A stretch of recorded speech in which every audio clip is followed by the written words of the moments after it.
લોકસભા 2024ની ચૂંટણીનો કાર્યક્રમ જાહેર થઈ ચૂક્યો છે। દેશની 543 બેઠકો પર 7 તબક્કાઓમાં યોજાશે ચૂંટણી। 19 એપ્રિલથી 1 જૂન સુધીમાં 7 તબક્કાઓમાં મતદાન યોજાશે, જ્યારે 4 જૂને મતગણતરી હાથ ધરાશે।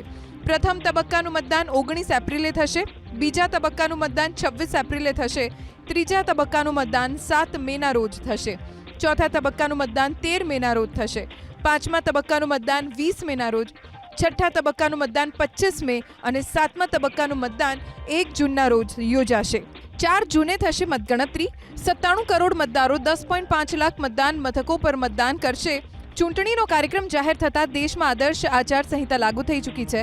ગુજરાતની 26 લોકસભા બેઠકો માટે ત્રીજા તબક્કામાં એટલે કે 7મી મે મતદાન યોજાશે। ये जो धन बल का जो उपयोग है, जो धन का उपयोग है, जैसे बल का उपयोग कुछ राज्यों में ज़्यादा है, ऐसी धन का उपयोग भी कुछ राज्यों में ज़्यादा है। हम इस बात से भी बहुत वाकिफ हैं। We are aware fully misuse of money हम नहीं होने देंगे।